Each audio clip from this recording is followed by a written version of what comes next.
بسم اللہ الرحمن الرحیم۔ سامعین، میرے ساتھ ایک آپ بیتی ہوئی جس کی وجہ سے مجھے یہ ویڈیو وہ بنانا پڑی۔ ہم سفر پہ تھے، ہمارے ساتھ ایک صاحب تھے، وہ اہل حدیث مکتبہ فکر سے تعلق رکھتے تھے۔ تو سفر چونکہ لمبا تھا، ہم نے نعت لگائی موبائل میں، کتنی اونچی آواز ہوتی ہے، اور نعت میں مدینے کی گلیوں کا ذکر تھا، رسول اللہ صلی اللہ علیہ وآلہ وسلم کی شان تھی، کوئی بھی شرکیہ الفاظ نہیں تھے یا استعانت کے الفاظ نہیں تھے، اور نعت پڑھنے والے شہزاد حنیف مدنی تھے۔ آپ کو پتہ ہے کہ وہ میوزک سے نعت نہیں پڑھتے، باڈی لینگویج یوز کرتے ہیں۔ اب سائنس ثابت کر رہی ہے کہ باڈی لینگویج جب آپ یوز کرتے ہو تو الفاظ کا جو اثر ہے، آپ کے بیان کا اثر، وہ ڈائریکٹ 40% سے اوپر وہ باڈی لینگویج پر ڈپینڈ کرتا ہے۔ ہاتھوں کے اشارے وغیرہ یہ کر رہے تھے۔ تو ابھی تھوڑی سی نعت سنی گئی تھی کہ وہ صاحب برس پڑے غصے سے، اور انہوں نے کہا کہ یہ اللہ کو مائنس کر دیا، یہ آپ کیا سن رہے ہیں۔ بہت غصہ تھا۔ اس سے پہلے 7 گاڑیوں میں سے گزرتے وہ گانوں کی آوازیں غزلوں کی آئی تو اتنا غصہ نہیں آیا جتنا اس پہ آیا۔ تو میں نے سوچا کہ تھوڑا سا میں اس معاملے میں اپنا حصہ ڈالوں، شاید یہ لفظ میری بخشش کا سبب بن جائے۔ پہلی بات یہ ہے کہ جو لفظ نعت ہے یہ اردو کا لفظ ہے، اور جو لغات میں جو جتنے بھی اہل علم ہیں انہوں نے نعت کا جو معنی لکھا ہے، جو مفہوم ہے، وہ یہ ہے کسی کی تعریف کرنا۔ کیا کرنا؟ کسی کی تعریف کرنا۔ جبکہ ہم یہ جانتے ہیں کہ کوئی بھی ساری چیزیں اللہ کی بنائی ہوئی ہیں، جب آپ کسی چیز کی تعریف کرو گے تو الحمدللہ رب العالمین وہ لوٹے گی کس کو؟ اللہ کو، کیونکہ اس چیز کا بنانے والا اللہ تعالیٰ ہے۔ اب ہم نعت میں کیا کرتے ہیں؟ حضور صلی اللہ علیہ وآلہ وسلم کی تعریف کرتے ہیں۔ تو یہ قرآن پاک میں ہم دیکھتے ہیں کہ کیا اللہ تعالیٰ نے حضور صلی اللہ علیہ وسلم کی تعریف کی ہے؟ پورا قرآن بھرا پڑا ہے۔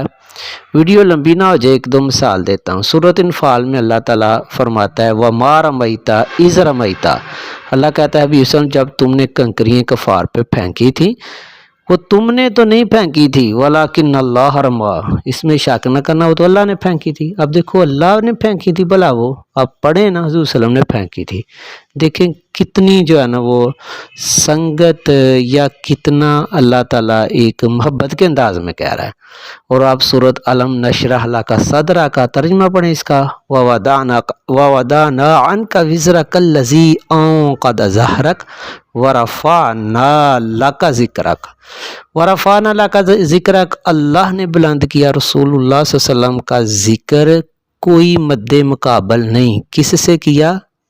آپ کے لیے آپ کا ذکر بلند کیا۔ حضور صلی اللہ علیہ وسلم کا پیرلل کوئی ہے ہی نہیں۔ اور وَمَا أَرْسَلْنَاكَ إِلَّا رَحْمَةً لِّلْعَالَمِينَ، ایک طرف رب العالمین دیکھیں اور رحمت للعالمین، سیغوں پہ غور کریں کہ اللہ کی ربوبیت، اللہ کی رحمت کا اگر کسی کو حصہ ملنا ہے تو کلیئر کٹ وہ رسول اللہ صلی اللہ علیہ وآلہ وسلم کے ذریعے ملنا ہے، اس میں شک نہیں۔ سورۃ انبیاء میں اسی طرح وہ آیت ہے جو ان اللہ و ملائکتہ یصلون علی النبی، کوئی چھوٹی بات ہے؟ اللہ کہتا ہے میں میرے فرشتے درود بھیجتے ہیں۔ اور ایمان والوں کو کیا کہا؟ یا ایھا الذین آمنوا صلوا علیہ وسلموا تسلیما، تم درود بھی پڑھو اور سلام بھی، سواد کے ساتھ درود، سین کے ساتھ سلام، ایمان والے درود و سلام پڑھے۔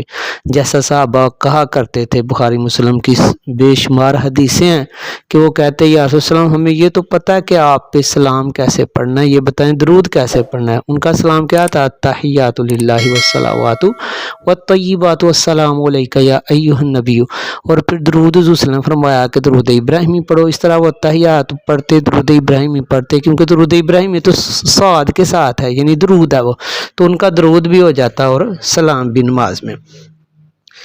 تو آپ دیکھیں نا کہ اللہ تعالیٰ یعنی کہ بے نیاز ہے، اور یہ دیکھیں کہ درود پاک یہ کس کا ذکر ہے، یہ کس کا وصف ہے، یہ کس کی طرف یہ جا رہا ہے سارا کچھ۔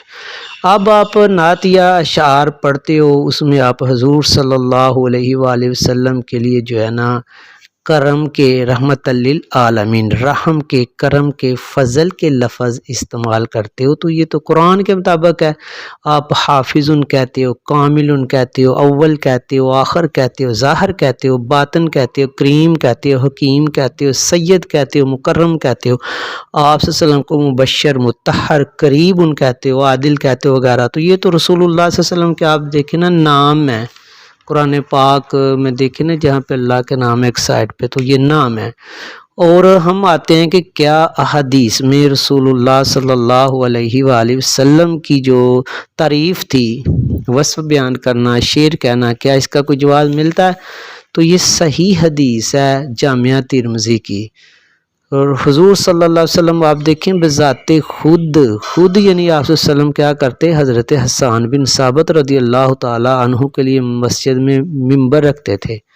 آپ دیکھیں کتنا اعزاز، صدقے جائیں ہم ایسے منہ کے اوپر، ایسے صحابہ پر کہ حضور صلی اللہ علیہ وسلم ممبر رکھ رہے ہیں۔ کیوں رکھ رہے ہیں؟ کہ جس پر حضرت حسان بن ثابت رضی اللہ تعالیٰ عنہ کھڑے ہو کر رسول اللہ صلی اللہ علیہ وآلہ وسلم کے لیے فخریہ اشعار پڑھتے تھے۔ کیا پڑھتے تھے؟ فخریہ اشعار۔ اور نعت کیا ہوتی ہے؟ شعر ہوتے ہیں حضور صلی اللہ علیہ وسلم کی شان میں، یا وہ اپنی شاعری کے ذریعے رسول اللہ صلی اللہ علیہ وسلم کا دفاع کرتے تھے، دفاع فرماتے تھے۔ اب آج کوئی کرتا جی دفاع کرتے تھے تو یہ کہتے وہ شرک ہو گیا، دفاع تو اللہ کرتا ہے۔ یعنی ہم لفظوں پہ لڑ رہے ہیں، ہم کہتے ہیں کہ یہ کہا جی وہ سنتا ہے تو شرک ہے کیونکہ اللہ سنتا ہے، یہ کہا وہ دیکھتا ہے تو شرک ہے کیونکہ اللہ دیکھتا ہے۔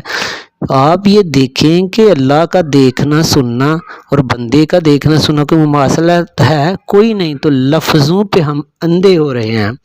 اور جب وہ شعر پڑھتے تو رسول اللہ صلی اللہ علیہ وسلم فرماتے، حدیث میں یہ لفظ ہیں، اب خود چیک کر لینا، 2846 حدیث ہے جامعہ ترمذی کی، یہ جو میں پڑھ رہا ہوں۔ تو رسول اللہ صلی اللہ علیہ وسلم فرماتے اللہ حسان کی مدد کرے روح القدس کے ذریعے۔ پھر آپ سے فرماتے کہ جب تک وہ یہ اشعار پڑھتا ہے میرے لیے حسان، تو اللہ تعالیٰ روح القدس کے لیے جو ہے نا ان کی مدد فرماتا ہے حضرت جبرائیل علیہ السلام۔ اور ایک حدیث ہے جس میں حضور صلی اللہ علیہ وسلم نے جو صحابہ جب نعت پڑھتے حضور صلی اللہ علیہ وآلہ وسلم کی، تو آپ صلی اللہ علیہ وسلم ان کے منہ کی سلامتی کی دعا کرتے، یعنی آپ صلی اللہ علیہ وسلم کہتے اللہ تمہارے منہ کو سلامت رکھے۔ یہی حدیث جو میں نے آپ کو بتائی جامعہ ترمذی کی حضرت حسان بن ثابت کی، مسند احمد میں بھی ہے، وہاں بھی اس کا نمبر 9956 ہے۔ اور اسی طرح رسول اللہ صلی اللہ علیہ وسلم نے فرمایا شعر پڑھنا جو ہے نا، یہ جو ہم کہتے ہیں وما ہوا بقول شاعر، حضور صلی اللہ علیہ وسلم کا کلام شاعر نہیں تھا۔ اس کا مطلب یہ نہیں ہے کہ حضور صلی اللہ علیہ وسلم نے شعر نہیں پڑھے یا حضور صلی اللہ علیہ وآلہ وسلم نے شعر نہیں سنے۔ اس کا مطلب صرف یہ ہے کہ قرآن پاک جو ہے وہ کسی شاعر کا کلام نہیں ہے، وہ اللہ تعالیٰ کا کلام ہے۔ رسول اللہ صلی اللہ علیہ وآلہ وسلم نے فرمایا کہ اس میں کوئی شک نہیں کہ بعض جو شعر ہیں وہ حکمت و دانائی والے ہوتے ہیں، اور بعض جو بیان ہیں وہ جادوئی اثر رکھتے ہیں، یعنی شعروں والا بیان۔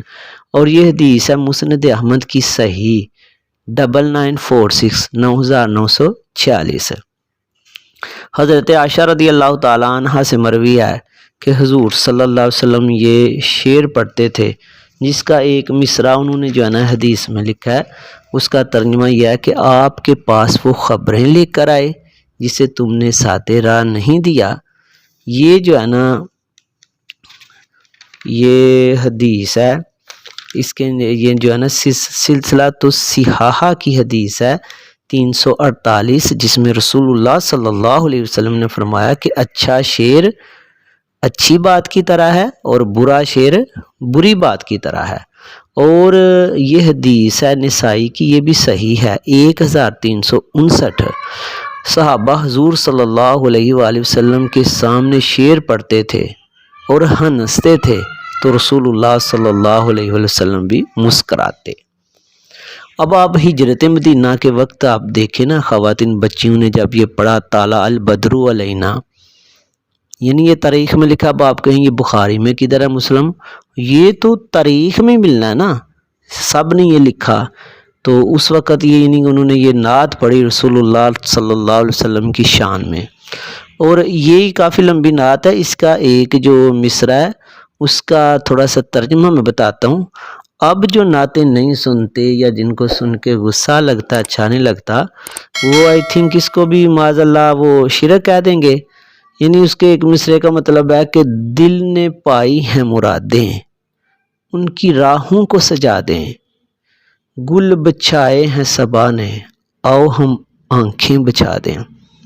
یہ کس کی تعریف ہو رہی ہے؟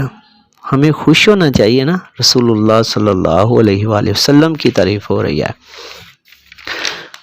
اچھا، اب یہ ہے کہ ہم دیکھتے ہیں کہ اس وقت جو کلچر تھا اس میں شعر و شاعری بڑی عروج پہ تھی۔ احادیث میں شعر و شاعری کے متعلق تنبیہ بھی ملتی ہے۔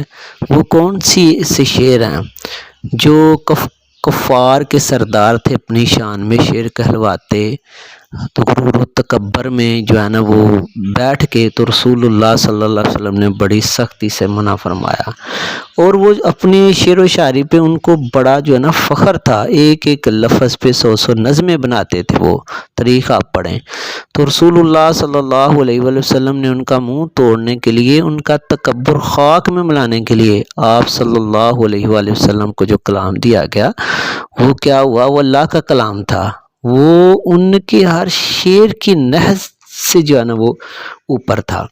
اب یہ آپ مجھے بتائیں کہ کیسے ہو سکتا ہے کہ ایک کلچر ہو شعر و شاعری کا، اور اس کلچر میں کیسے آپ کہہ سکتے ہو کہ حضور صلی اللہ علیہ وآلہ وسلم کی مدح سرائی نہ ہوئی ہو، صحابہ نے شعر نہ پڑھے ہوں؟ ایسا ہو ہی نہیں سکتا۔